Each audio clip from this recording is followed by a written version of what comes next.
Hello, everybody, and welcome to the Digital to Dice podcast. I am Dave. I'm Ron. And Ron, we got episode 129 today. Wow. Yeah, we ran out of jersey uniforms a long time ago. We got to come up with a new theme for the 100s. You know, I don't know if we ever intended to ever get that far. No. Here we are. No, we didn't, actually. When we got to 77, I think we were talking about Ray Bork or something like that. I was like, whoa, that's pretty cool. Never thought we'd run out of numbers. 99, Wayne Gretzky, but 129? Sure, it's not even a good cricket score, you know? Anyway. There was a guy in the local hockey league the other night. His jersey was 105. I don't even know if you can put that into the stats program at 105, but it was a 105. I bet not. You know, the Yankees, let's talk about this today. They've retired numbers 1 through 10. I always thought about that, like in the distant future, like way into the future, okay?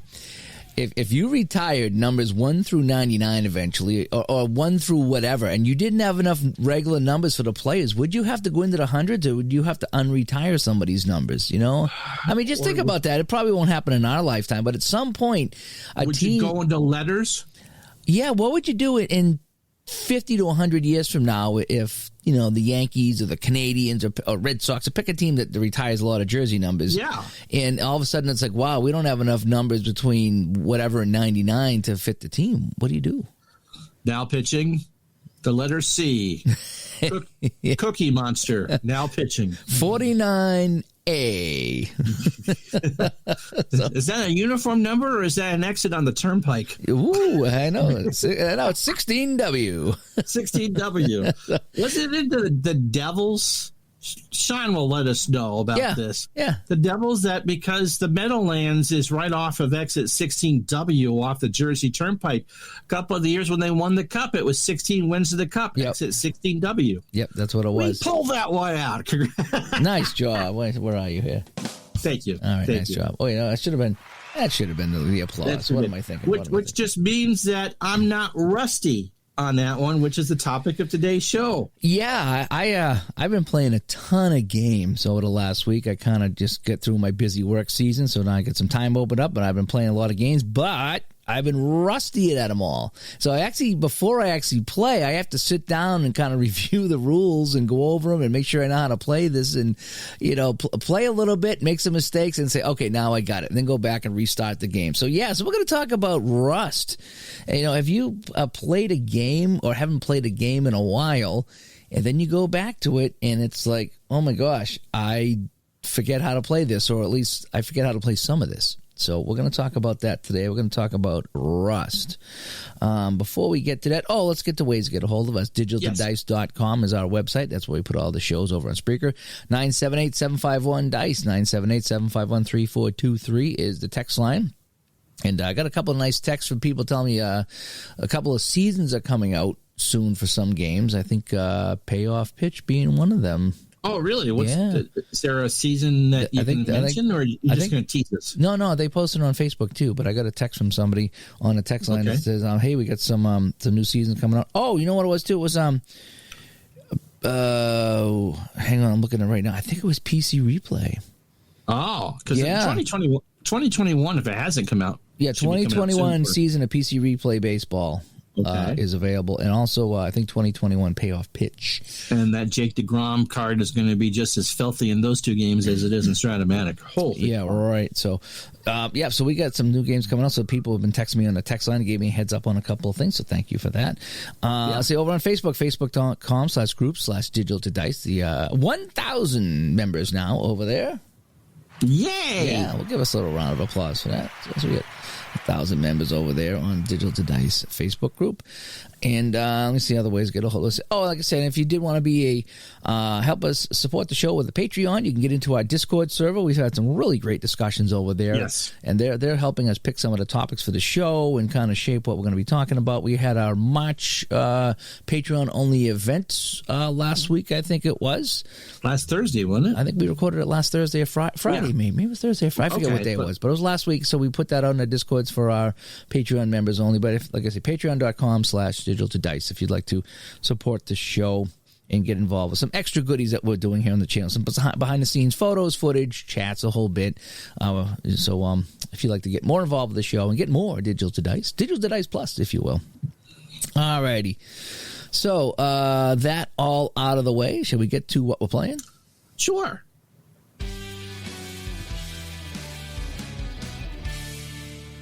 If you want, I'll go first because I got a big list of stuff that I've been playing here, and I'm going to rip through it real quick.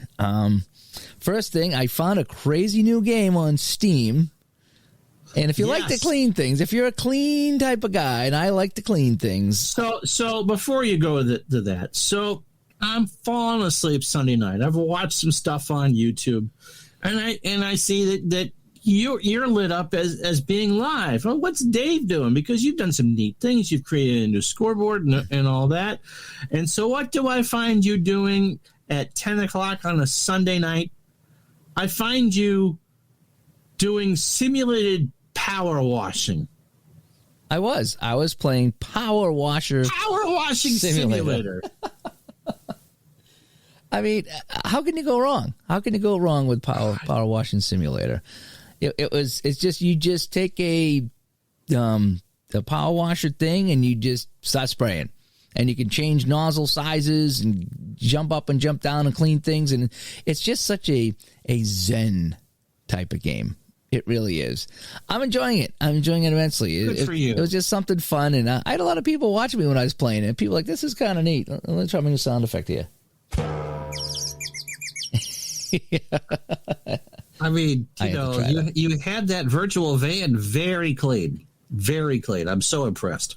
I did. And it starts off, you start off, you get a van and it's all dirty. You got to clean it off, and you hit a button to see where the dirt is in case you missed any dirt, and you just start spraying it until it's clean. And then when it's done, you get paid a little bit of money in the game, and then you get your first job, and I'm in a guy's backyard and I'm cleaning his fence and I'm cleaning his doghouse and his bird bath, and it's just spraying things down and making them clean. So what do you spend your money on? New nozzles? New I think you buy soap and nozzles and stuff and maybe a new power washer. Like I said, I haven't got very far in it. I'm still on my very first job.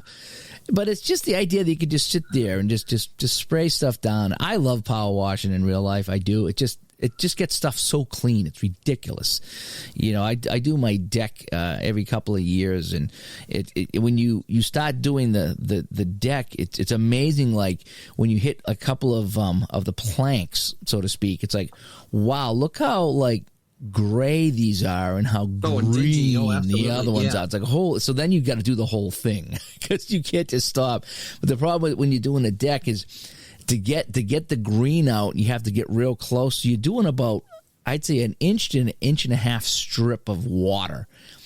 That's not very wide. It's like the width of a toothbrush. So picture cleaning your deck with a toothbrush. That's what you're doing, So it takes a long time, but it gets it all up. It does a nice job. So I've been playing Power Washer Simulator. It was on sale, actually. So I said, I'll pick it up and I'll have some fun with this. So I played that on Steam.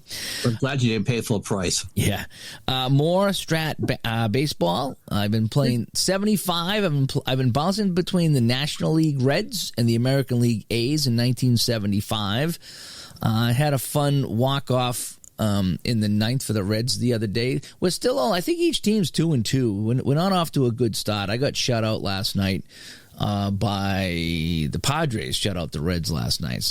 But I've been tinkering my rosters. I'm doing as played, but I'm getting more involved now in game 3 and 4, whereas now instead of just letting it ride, if someone had a good game, I put them in. If they had a bad game, I take them out. So I'm going to really micromanage this and just have some fun with it again, because I'm just learning the game and just enjoying it. But it was really fun about that Reds team run is I'm in the bottom of the ninth. I'm at home against the Dodgers. The game is tied. And I'm coming up with batters 7, 8, 9, and I think I had first and third or bases loaded or something. There was nobody out, and I'm like, I got to win this game. I got to go all out winning this game. So I go to pinch hit, right? Who's on my bench to pinch hit? Ken Griffey. Are you kidding me? That's my pinch hitter. He come in, he ripped a double, and he won the game. It was so fun. So Strat basketball is on my list of things I was playing. Baseball. Strap baseball. Yeah. A's and Reds, 75. That's been doing that. Let's see what else I've been playing here. Oh, I actually, because I've been playing around with a new scoreboard app, so I can put scoreboard on my streams now. I played a couple games of regular season basketball. I always love that one. And so I kind of did one game testing the scoreboard, just kind of doing basic mode, and then one game was the revenge game. Yeah. Your Atlanta Hawks, which have almost jinxed me a couple times in my strap basketball replay. Yeah, they have my number on that season there. I think it's 85, 86.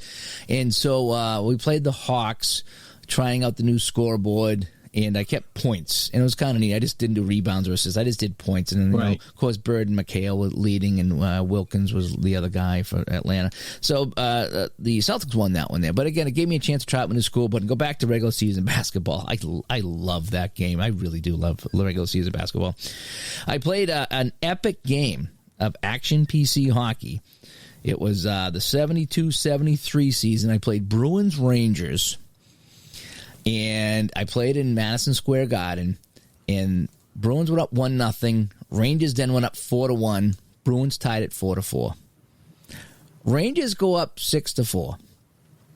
In the third, Bruins get a power play goal from Cashman and then a slap shot from Bobby Orr with 13 minutes left to tie it at 6-6. So this is going back and forth. What a game. 6-6, right?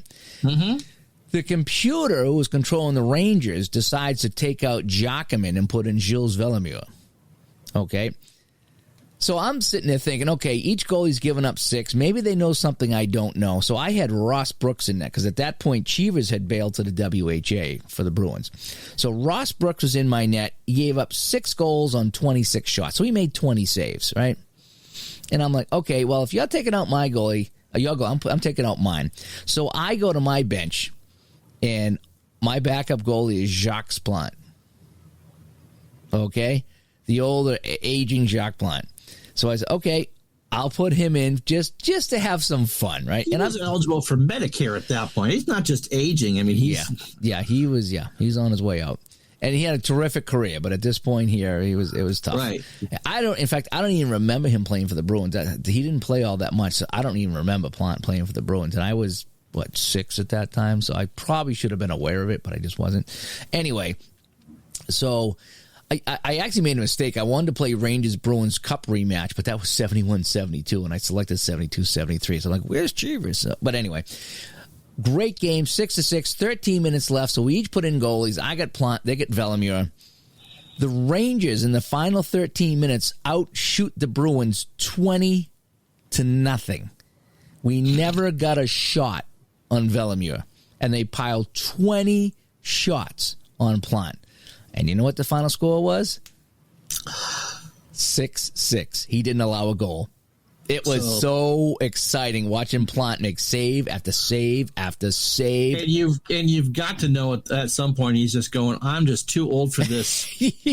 Imagine seeing 20 shots in 13 minutes. In 13 minutes, 13 and stopping them all. And stopping them all. And then your team getting nothing. No, and we killed 2 or 3 power plays down the stretch, too. What a fun game, action PC hockey. I'm looking forward to the new one this year. Actually, after playing that, I'm really looking forward to the new game this year and see what they're going to do with that. I did a video recapping all the Sega Genesis hockey games. And there's 17 of them. And I just went, yeah, there was a lot of them. They're behind me on the shelf if you ever see me on my videos. And so I pulled them all down and I showed the front and the back cover. I talked about them a little bit, and that's going to be part of a bigger project where I'm going to try to do some game footage of each of the games once I get that hooked up to the computer and show what that does. But that was my favorite video games was the Sega hockey. I played a brand new game called Zen GM Hockey.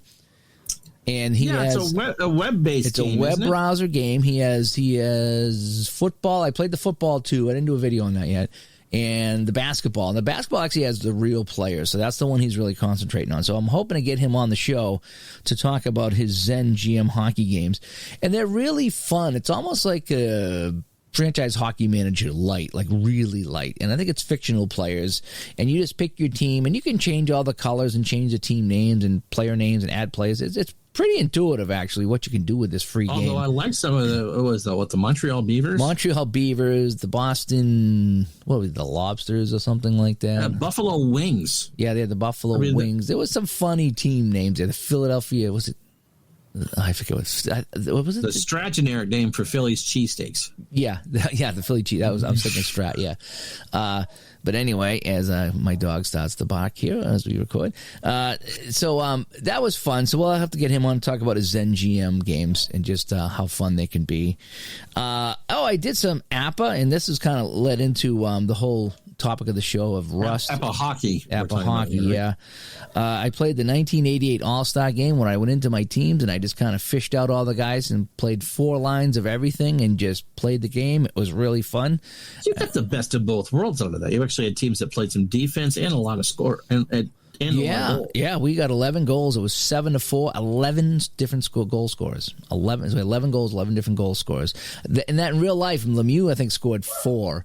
And the Wales Conference won that one. But in my game... That was the rendezvous up at Quebec City, right? That was in St. Louis. Oh, it wasn't in St. Louis? 88 was in St. Louis, yep. In fact, the guy for St. Louis that was on the All-Star team never finished the season with the Blues. He ended up on another team. So the home team had one guy, and he didn't even finish the season. So yeah, so that was kind of nuts. That was after the whole let's flirt with Regina, Saskatchewan thing. But St. Louis would get better in a hurry. They get somebody by the name of Hull and Oates. Yeah, and Oates. Yep, they did pretty well. And they would go one-on-one with a lot of goalies. Do you know what's funny? Who was in that All-Star game in real life? It was Probert. You know, the fighter. He wasn't always a goon, was he? He had a lot of points. I looked it up. I was like, oh, he had more points than I thought. So he was in the game. But the whole first line was all Oilers on the Campbell Conference. Of course they were. It was Gretzky's last year in Edmonton. But boy, what a fun time it was playing Apple hockey with an All-Star game. It's just kind of I just kind of did it. And I cut down on the penalties a little bit. We had a couple of penalties, but it was fun. So the thing is, though, that if you do like a Pro Bowl, an NBA All-Star game, or NHL All-Star game, they're going to play the real games as opposed to the touch football rules. No one wants to get hurt. Back then they did. Back then they played an actual game. Nowadays it's not so much, but back then they played hard. Yeah. And the final game I played, which I don't know if I talked about it last week or not. I don't think I did. This was fun. And I watched most of this one. This was fun. It's a football game called Thrilling Football Game. And I thought that was. Is that the name of it? Yeah, it's Thrilling Football Game. And it was made in 1941, I believe. And I think this is the one that had the wooden dice. I think it was. So it's got wooden dice and a couple little markers for a football in the field. And when you open up, it's like Monopoly. It's like a board game, the actual board game. So when you lifted up the cover of the game to get at the game, all the instructions and everything were printed on the inside of the cover. It's in remarkably good shape for something that's 80 years old. Cheap as creep is right. And I remember like opening up, goes, wow, there's no instructions. Oh man! And then I looked under the cover. It's like, oh yeah, I forgot back as a kid, Clue or whatever you played. Sometimes Scrabble. I remember the first time I played Scrabble. All those were in the inside of the box. The inside cover of the box. That's where they printed. So that's where your chart was. So you picked a play. I think you had like a run up the middle, a sweep, and end around or something, and you had forward pass. There was 4 plays, and you rolled the dice, and it just told you 2 to 12 what happened. And I think occasionally you could get a penalty. I tried to punt, and my punter got sacked. A field goal, no matter where you are on the field, a field goal you had to roll 7. The extra points were odd. A 50-50 shot. Yeah. The extra point was odd or even. And I think this is based off of college football, actually. But it was just... Well, that would have been the more popular game back then. Yeah. And on the field, you had dials that showed what down and how... Just what down. And then you had a scoreboard. Down, the 2 scores, and quarter. Quarter, yeah. And it didn't tell you how long the game was. It just... I just kind of went along. Okay, each team will get a couple of possessions per quarter, and I think I played the first half of the game, but it was so basic back then. But it was so, I mean, whoever created that game, their grandchild or great grandchild could now go onto YouTube and say, that was my dad that made that game. And I think it was in Massachusetts too. Yeah, it was a Boston company or Revere or something like that. But thrilling football from 1941. Just two dice, a couple of little football guys, and you just rolled and old leather helmet football. The only thing was that if you needed 4 yards, there was some plays you just didn't bother running because you couldn't get 4 yards, like a up the middle or whatever they call the dive up the middle play. Line plunge, I believe, is what maybe what it was. Yeah, I think there was like the end around was just a handoff, which is basically a sweep. But yeah, so you had 3 runs and a forward pass, and I think I connected on the forward pass for 65 yards, and I got a touchdown. It was hilarious. I was like, "Holy crap!" Yeah, it was. But anyway, that's pretty funny. So so I played a whole bunch of stuff. I played new stuff. I played old stuff. I played cards and dice. I played computer. I finally back into the groove after really working all those weeks. You had a very busy schedule, and you're one of your hockey leagues, well, the ones you call play-by-play for, they're done, and you had championships in one of your roller hockey leagues. So, yeah, you've been quite busy. Been pretty busy, but I did find time to play a bunch of things, and I've been really enjoying it. So, what have you been doing? What have I been playing? Well, I played the Mike from the Truck, good guy that he is, sent me a couple of weeks ago the correct tiebreakers for how to set up a playoff for the 84 season. I'm playing it I did the regular season in Action PC. And what game was this now? This was Pro Strategy Football. Right. Okay. Yeah. 2022. And so because I had in the NFC, I had 3 teams finish at 10-6. And somehow you got to carve out the 2. 2 out of 3 from that, because today everyone will make it. So he told me that first of all, you look at head-to-head record and determine that. Well, it was between the Rams, the Bears, and the Giants. And the Rams beat both the Bears and the Giants in the regular season. And so the Rams went from not making the playoffs to, you're hosting the wild card game. And the Giants, I think, and Bears did not play, so we couldn't go head-to-head in that. But the Giants had the better conference record, so that's what I went with. And so we played the Rams and the Giants on Sunday. We had close to 800 yards offense combined between Eric Dickerson and that. And so you'd think that would be a pinball game, a 40 to 37 or something. 10-9. That's nuts. Rams. That's nuts. That was, there was one, the only touchdown in the game was on a 42-yard pass from Kemp to Henry Ellard. And then it was 4 field goals. I mean, no one got the ball inside the 20s. They'd march them down, and the defense, I mean, they're both good defenses. I mean, the Giants. Did you have a lot of missed field goals in that? Or any? Lansford missed one late in the fourth quarter that would have won the game for L.A. He sliced a 21-yarder. Sliced it. I mean, there are golfers that are going, oh, I didn't, it'd be like taking a lob wedge and putting it in the forest from the middle of the fairway. I mean, it's hard to miss a 21-yard field goal. Yeah, but he did. There was some interesting AI calls in the game, but no, just really weird. So anyway, the final 8 in that, so the divisional playoffs I've set up as a tournament, and because we do it round by round, you can get it right, because in the 80s you could not play a team from your division in the divisional playoff. That was always weird. I always thought that was weird. But so my AFC playoffs are going to be Pittsburgh and Miami. Good luck to Pittsburgh trying to beat Marino in the Orange Bowl. And the Patriots are going to Seattle. Oh, boy. So the Patriots won my AFC wildcard. But at least you get Seattle in the wildcard game and not Miami. Okay, so you got the better end of that draw. Now, because of the weirdness of not being able to play with your division, the Rams can't. It's the 49ers had the best record. The Rams can't play them. So Washington, who was eagerly hoping the Giants would win, so Washington would get Green Bay in the divisional playoff. No, Washington makes the flight out to San Francisco, and the Rams go to Green Bay. and the Bears missed the whole thing. So did that. 85 baseball replay is now moved into summer. Today was our first summer game, June 21st. Let's see, Oral Hershiser, good pitcher. Not quite a Hall of Famer, but in that Hall of Very Good. Going against Mike Scott and the Astros. Well, Mike Scott, blew up. Didn't pitch very well at all. Game was over in the third inning. Good way to spend an hour with people, and it's 7-0 in the third. What are we talking about today, boys? Yeah. However, Oral Hershiser took a no-hitter into the eighth inning. Really? He walked 5. I mean, it wasn't even close to a perfect game.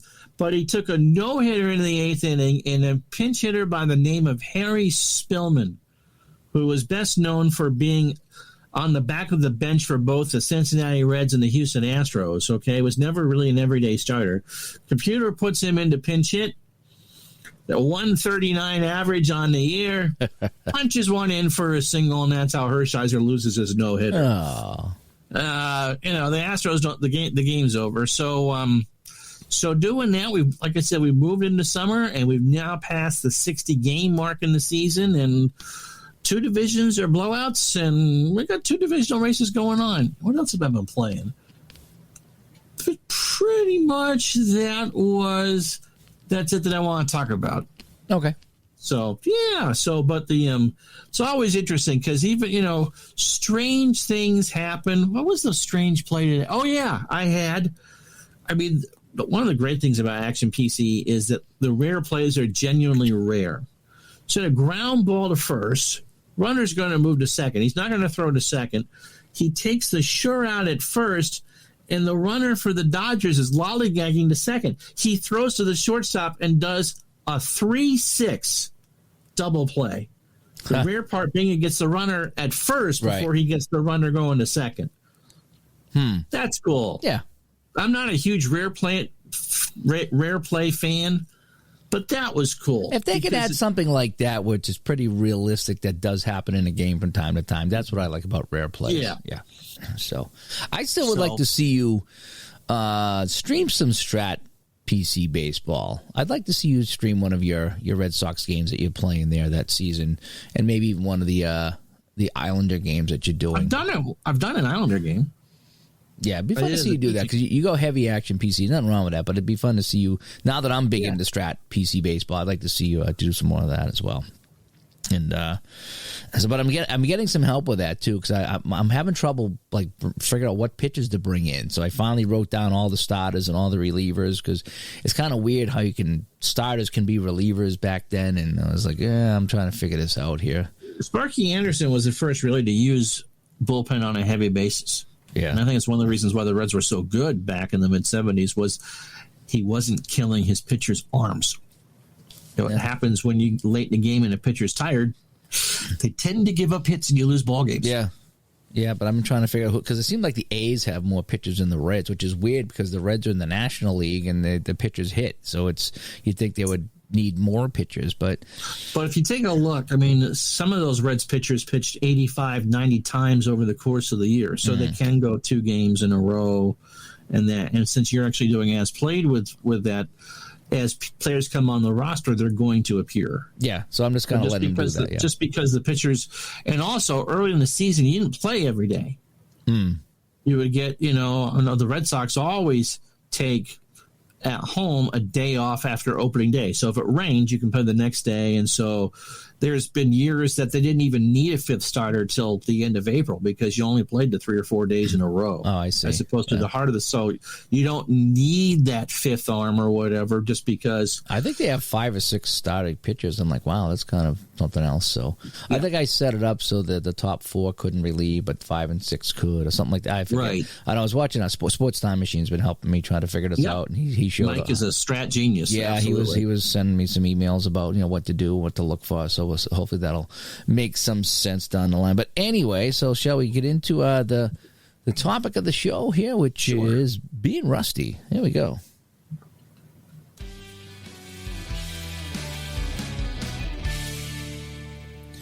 I went to elementary school with a kid by the name of Rusty. In fact, we're still friends on Facebook. I'm not sure he'd want to be me or I'd want to be him. Is this what we're talking about? We bought one of our first Christmas trees down here as a kid from one of my dad's friends. His name was Rusty. And I don't know if that was his real name or not, but they called him Rusty. And I was like, that sounds good to me. Well, we always called him Rusty. I think I don't know if that's the name on the birth certificate, yeah, but I think everybody knows a Rusty. Yeah. But anyway, we're talking about being rusty in games. And this just come up the other day when I sat down and I did an APA slow play video about 10 or 12 days ago, and I'm getting back into the APA hockey.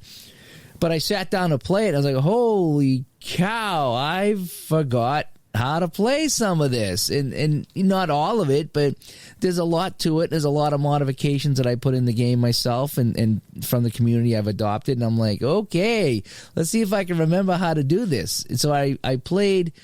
I think I played a period or so until I get up to speed. And I was like, oh, forgot about that. Oh, forgot about this. Oh, now I got to remember this. But after about a period or so, I was like, okay, I feel comfortable enough to go back. Get back on the swing of things, sure. Yeah, and turn the camera on. And that happened too with regular season basketball. And I pulled that out. I can play basic mode pretty well, but I completely forgot about the close game factor at the end. There was a couple other things I forgot about, and as I was setting up, it's like, oh yeah, I forgot about this, and oh yeah, I forgot about that. And it's just funny when you go back in this, especially the cards and dice. The PC games are pretty much. I was thinking in my head this would be more of a card and dice thing than a PC but if you sit down, well, I suppose if I picked up one of the inside sports games, they're a little bit more complex than most of the other games because it is true cards and dice is what you're playing. So you do have to know everything. But just sitting down to some of these old games, or not old, but games I haven't played in a while, it's like, whoop, been a few months since I played this, and I got to review the book and look through it. And so we wanted to talk about that, a little bit about Rust today, as far as, shaking off the rust and doing that. It is funny, though, how fast it comes back. Yes, it literally can be just like riding a bike, or so they tell me. Yeah, this some of the games I played, like say the 3 or 4 games that I actually had to pull out the rule book and look over. It was just like a quick one, so it was like, oh yeah, okay, I remember this. Oh yeah, I remember that. Oh yeah, okay. But you actually had to start playing the game until you got that roll to say, okay, now I gotta. Oh boy, what do I do on this again? And it took me a little bit, And some games are different. Some games I was like really lost, and I was really rusty. It's okay. I had to have the rule book right there when I did it. And those other games that I just had it there for like a quick cheat sheet, and okay, especially the games that you've modded, like APA Hockey. I've modded heavily. Yeah, you've heavily. And that game works so good. When I did that 88 All-Star game, that was so fun, and that game was moving right along, and bang, bang, bang, and I just didn't have any issues at all with that for the most part. But I just had to remember all the different things I put in, you're remembering the 53 for the matchup and things like that. And it's second nature stuff once you start playing it. But right. It's funny that when I got away from it, I'm like, oh man, what is this? So that was one that I was actually flipping through the book, trying to make sure I got it right. Same with regular season basketball. But most of the stuff for me comes back pretty quick, but depending on and I think a lot of it is how much you've played it in the past. I was thinking of that. And then how long has it been? So there's some kind of equation that a math genius could tell you that would say, okay, if you played the game X amount of time and you took off X amount of time, then, you're going to forget less and remember more. But if you never played it a lot to begin with and you took a long time away. In fact, there's a couple games. I'm looking over here, to my left over here that I only played a little bit. And it's been months, if not a year or so since I played some of them. Yeah, I would be starting all over again. I would think also it would depend on how familiar you were with the sport. I would think that a hockey game, although you've heavily modded, APA to your taste, that a hockey game would be easier for you to pick up if you haven't played it in a while, as opposed to a basketball or a baseball or no, football. I actually think it's more about the game engine and game mechanics than it is the sport, because you're remembering how to do things. It's like, okay, it's like working on a car engine. It's like, okay, where does this go? Where does that go? And what should this be at? And where's it's more that than it is the actual sport. Because like I'm looking at Big Bet Hockey over here right now. I only played a few periods of Big Bep hockey. You enjoyed it, but yeah. I did it. That was the Christmas present you gave me, and I enjoyed it, and you got me a great season. But it was just one of these things. I gave it a try, and I got it to work, but because I only played maybe a couple of periods, I would be basically starting all over learning Big Bep again. Now, some of it might come back as I played it. The same with like a status pro hockey. I've played that in the past, but I've only played a period or two. I kind of was like, okay, let me get it. Let me dabble with the game and learning a little bit. Okay, and then I moved on to the next one for whatever reason. So I would be learning that from scratch again. So there's a lot of games that I would have to learn from scratch. But a game like Inside the Crease, especially on the computer, I've played a ton of that. Yes. But there's going to be times where I will get, okay, oh boy, now what is this? Okay, I got to try to remember what to do on here. 90% of it I'd probably pick up in a hurry, but there'd be that 10% that I would have to stop and look up and see what it is. So I think that it comes down to how much of the game that you played in the past versus how long has been since you played it. And they're probably, like I say, there's probably a formula. For a computer thing, some of it is remembering key presses and what you're supposed to be doing. I know that the first time I played Strat after not playing baseball, after not playing for a couple of years, I got stumped on how I was supposed to bring a player in. My pitcher's getting racked or whatever. Like, well, how do I do this? I forgot how to do it. And again, you get playing, some games you play hundreds of times, but it might be 4 or 5 years between playing. That's what I did with the, did that full season replay with the Red Sox and Mets for a year, and then probably went 2 or 3 years and didn't play Strat. So I've got it back on the computer. Oh, you got to drag the player over to the thing. You can't. It's not like Action PC where you just right click and do insert. And those two, it's like how do I do line changes in hockey or this or that, or how do I get the settings back to the way I want it so it feels like that I'm in control. You can do it on the computer, especially if you heavily play one game and then go to another engine going, oh nope, you're not playing this one. Alt X isn't going to work for you here. So yes, that's there, and trying to figure out how games work. I think the next time I pull out Strategy Pro Football, that'd be one that I would be pretty rusty on, because although it's very simple, you call run or pass, or even you did it where, you pull out the play card and have the virtual roll the dice and have them call the plays for yourself. It's still, as you said, a lot of steps to go through when you haven't played a game in a while to get it to work for you. And again, once you pick it up. But even on the computer, like I got it set up for the baseball game on Action PC where I just play offense and the computer handles the defense. And I rather than playing one team. And I kind of like that for certain projects and certain replays. But sometimes I was like, how did I do that? Right. How did I set this up? So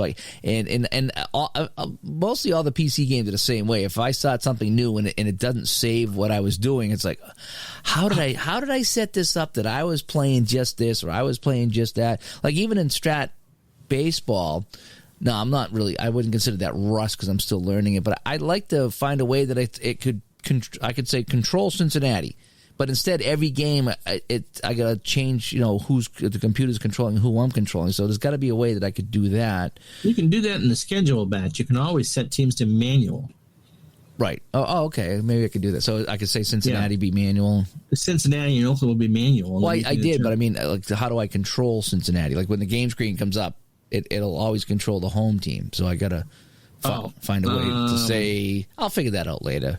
But it's things like that. So if I didn't, I think you can change that in the team settings. Okay, so human always. I forget off the top of my head, but that can be done. Okay, but I mean it's things like that with the PC games. To me, it's like, how did I do that? Like even when I played Action PC Hockey the other night, I hadn't played it in a while, and I picked the wrong season. I thought I was picking 71-72. And I picked 72, and I guess 72 was 72-73. And so I completely messed up on that because I forgot how they do the seasons in Action PC. Everyone labels differently. And because Strat goes this from if you're playing 81, I forget. how they do it, but yeah, it's they do it a little bit different, especially in the sports that go over the year. Baseball is always the same, but right. Football is usually that same year too, I think. Yes, because even though the Super Bowl, the playoffs and the Super Bowl are technically in the next year, the season plays mostly. But the season is 2021. Yeah.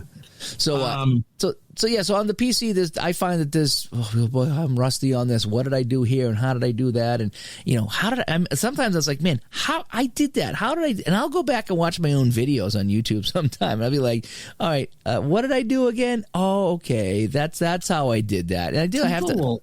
Every once in a while, people will ask me, how do you get the outcome box on the screen? Now, I've streamed probably 500 action PC baseball games over the last 3 years and change. It is the one game that gets shown off the most. And I went to show someone and completely forgot how to do it. Yeah, because you haven't done it in a while. Because you set it up once, the night before or whatever, and it's set and forget. And so it's kind of like trying to remember your own phone number now. What's your wife's phone number? I don't know. She's just Sarah on the phone. I don't. So even that, the one that you talk to the most, like, I don't remember. Yeah, I'll get that once in a while. Someone will email me or they'll comment on a YouTube video, and they'll say, "Hey, I'm having problems with this," and it's like a 2-year-old video or older, and I'll be like, honestly, I don't remember. I did that so long ago, and I haven't really been back to that game. I'd have to actually go relearn the game myself just to answer your question, because I just don't remember. Yeah, and there's again, you pick up something that you played maybe 3 or 4 years ago, and you just pick it up and refamiliarize itself with it. I mean, a lot of it, a lot of games, kind of, if you played one version of one game, you can figure out the others. But again, I think this is you're right. This is more of a cards and dice thing. What do you do to get, especially a football game? Because there's so many steps to resolve a play. You got the play itself, and is there a penalty? Is there a turnover? Yeah, I think the other day I was looking at picking up the Solitaire Pro Football. I was going to play a game of that. Yeah, and I was looking at the cheat sheet and the instructions. Okay, I really got to kind of brush up on this game because I haven't played it in a while, or at least I haven't played a full game in a while.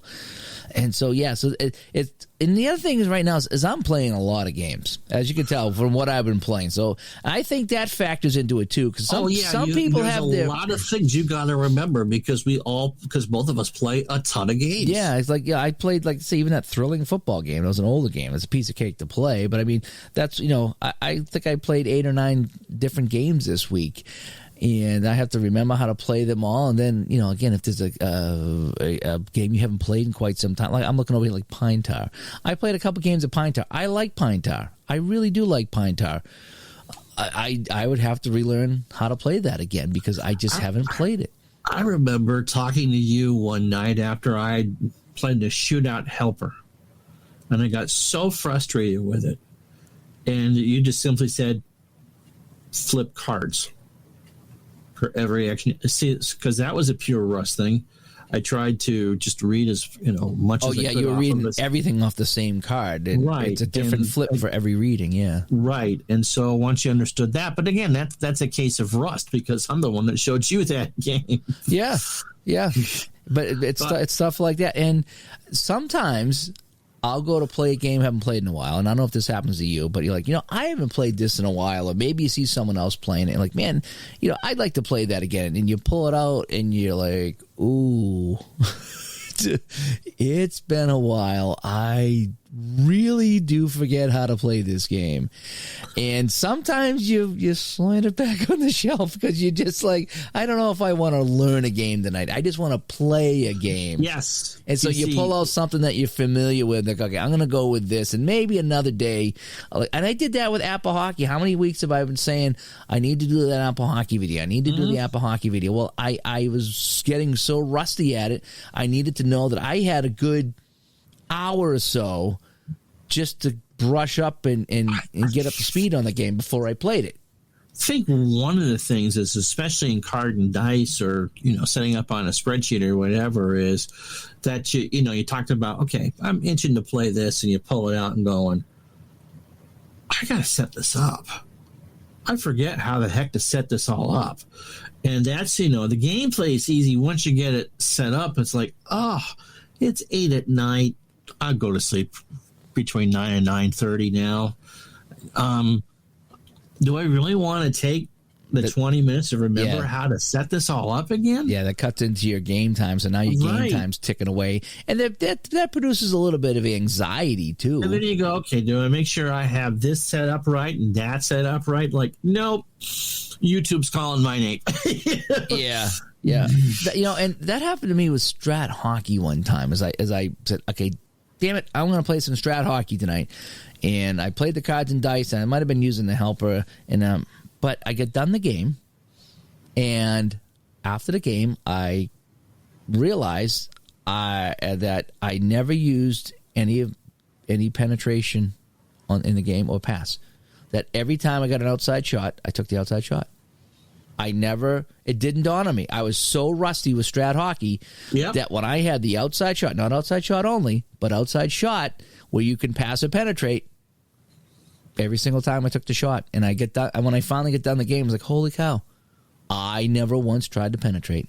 I just completely spaced out. I was so rusty at the game that it just was not there. It just wasn't in my mind. It's just one of these things that just would be second nature if I played it all the time. But I just kind of jumped back in. I played a quick game, and there was a few other things I just completely never put into the game. And I was like, wow, I might as well just played basic mode there because I wasn't doing any of the advanced stuff. Right, and just one of those things, yeah. And it was frustrating. But the thing is, though, if I sat down and played another game, then I would have got it right. But boy, that was one of those that was really rusty, and it's frustrating too because you've played these games and you've had fun with them and you know what to do, and all of a sudden you draw a blank and you're just like, wow, how did I do that? I think a lot of us just kind of go, instead of too proud to look in the rule book to figure this out, we'll fudge the result. Yeah. What is this? It's a double play. Couldn't get it and go through there. But again, I think that's also games that we all tend to mod more than that, just because we're like, okay, we kind of have the game 85% figured out, and too sheepish to kind of pull it, turn on the GPS and ask, it's funny that you say that. Because that has happened to me when I'm playing some of these games I haven't played in a while, and so you're playing, so you pull out the rule book. I'm wicked OCD. Yes, wicked OCD. Yes, I know. Okay, have I mentioned that I was OCD? Because I just want to make sure I mentioned that. I get therapy for this every couple of weeks. You understand? Did I mention I was OCD? I just wanted to make sure I mentioned that. You played a power washing game on a Sunday night. Did I mention that? I want to make sure I mentioned that. Yes, you did. Anyway, so I'll go into the rule book because I need to double check on this. I know I'm right, but I want to double check to make sure I'm right. And then I'm in the rule book all the time because I'm second guessing myself on every single thing. And then, but like you said about the GPS and, your ego kicks in, you're like, no. You're like, damn it, I got to go back. And you're just, man, I got to go to the rule book again. It's like you feel like you're a big dummy. It's like, have I played this game before? Apparently I haven't, because every single time a play comes up, I got to go to the rule book and look at it, So between my OCD and wanting to double and triple check to make sure I'm playing it correctly, and also the frustration of picking up the rule book, it's like, oh man, nope, don't remember what to do here. How do I advance a base runner? Or, is this a shot on net? Or, is the quarterback sacked? No matter what it is, it's so frustrating to keep going back to the rule book. And we all interpret things differently. And so you'll bring something up, or I'll bring something up, and you'll say, I did A, and I'll say, I did B. And we're not necessarily both right or wrong, but the answer usually lies within C. And, one of us will have 40%, and the other one of us will have the other different 40%, and then there's something missing there. Yeah, there's a whole ego trip about going back to the rule book, because it's just like, oh man, Here I go again. I got to go back to the rule book, and you start getting frustrated because you start doubting yourself. And there's a whole other thing there, and it's just yourself. It's not like I'm playing with anybody else. It's just me, right? But I'm frustrated with myself, and it's like, absolutely. oh my gosh, it's like, okay, so I'm playing this baseball game. I haven't played in a while. How do I know what happens on this play? I should know this, and I don't. Okay. Back to the rule book. Okay, here's the. It just makes that when you have to put Bob Stanley into a game, that the chances of rage quit start to go through the roof, because I haven't figured out the rule, and my starter has been, decapitated, and it's like, oh God, I gotta use this, and I can't figure this one out. What do you mean? Walk, double. We'll play this one later. Yes. So being rusty does kind of lead to rage quit every once in a while, because again, you make a good point about you start to doubt yourself and how to the Legends of Boxing, which I don't play enough of. Someone wanted to see another episode of the Legend of Tommy Tomato Can. And I was supposed to do something else, and it couldn't get to work. And so I promised that I'd be on at a certain hour. And so you got Rain Delay Theater, which was the Legend of Tommy Tomato Can. And there's nothing worse than being on stream and trying to figure out how the hell to get to advance from point A to point B. And you got it, and you make it look smooth and all that, and you're going, I do what? Because you don't, because that's the worst. And Now, the first look video I did on Diamond Mine 12, I couldn't figure out how to substitute. And so there's a couple minutes of me just kind of scratching my head. But that was a first look at the game. I wasn't rusty with it. I didn't know it. But to go through and do the whole, you've done this before, you've shown this off before. People think that you know what you're doing. Trust me, that's not really always the case. I figured it out. It wasn't that, and for me, 5 or 6 seconds of awkwardness, you think it's like a minute or two. No, it's 5 or 6 seconds. No one cares. But yes. Yeah. So, they don't, but you do. And those 5 seconds feel like 5 minutes. They really do. Oh, exactly. And you're just oh. But there's times like I'll go back to a game that I haven't played in a while, and I have the time. I'll set it up like you talked about. It's getting late. Do I want to spend the time setting up, or do I just want to play? Do I just want to go back to something easy? You know what I mean? Do I want something I know inside and out, or do I want to do something different? Sometimes you want to do something different. And so I'll have the time, and I'll set it up. But because I'm so rusty that I'm going through, the rules, and I don't know what to do next. And at some point I just get frustrated, and I'm just like, yeah, maybe I shouldn't play this game right now, and I walk away from the game. And that's a frustration. That's a whole nother frustration. It's like, okay, I am so rusty. It goes beyond rust to itself, because those, as you said in the beginning, tend to be cards and dice games done by people that we really like, and they get put away because. Yeah, and I did that a few weeks ago, and I won't mention the games because I like all the games, but I pulled out some games, and I said, okay, I'm gonna play this, and this. And the first one I pulled out, I hadn't played in a long time, and it was a little bit more complex, and I had a hard time with it. I really did, and I think I got through 6. Well, I don't even want to say how many periods or innings I played because I don't want to give away the game. But you got through a chunk of the game. I got through half the game, and I was just like, yeah, this is just too difficult for me. I really need to relearn this game, and I don't want to right now. And I picked up a game that I've been playing a little bit more, and I breezed through the game, and then I picked up another game, and I breezed through that game.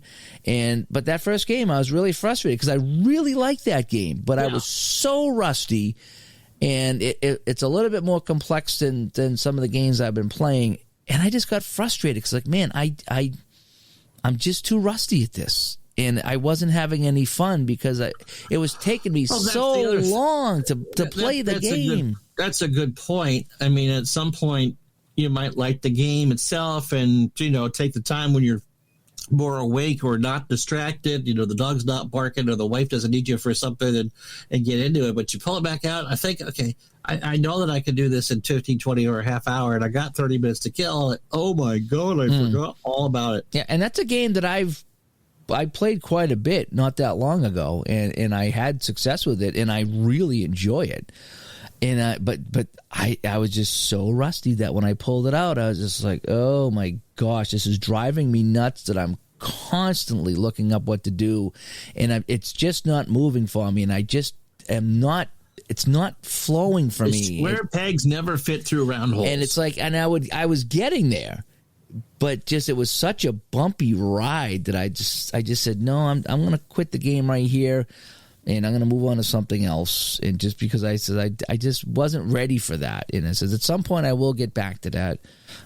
Like a lot of games I'll get back to. But I just wasn't ready. I was just frustrated because I was so rusty. I was just frustrated. So there's different levels of rust. You got the rust that just come off of the power washer. You know, you got the rust that you just got to give a little bit of elbow grease. And then there's the rust. There's the rust that you think you got some for Antiques Roadshow and instead it goes to Harry's dump. Yeah, it is solid. you just that nut is rusted so hard that you just can't get it off. Yeah, you know? Yeah, there's not enough WD-40 on the planet to get that sucker loose. Maybe they need to. Maybe that's the next game to come out on Steam is like loosen that lug nut or something like that. There is, by the way, I shudder to tell you this, a flight mechanic simulator.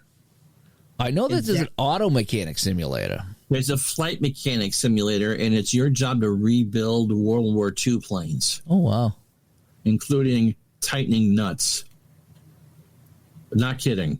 Yeah. Oh, no, I believe it. I know a guy that was playing the car repair one, and I think he's actually a car repairman. It's like, why would you go home and want to do the same thing?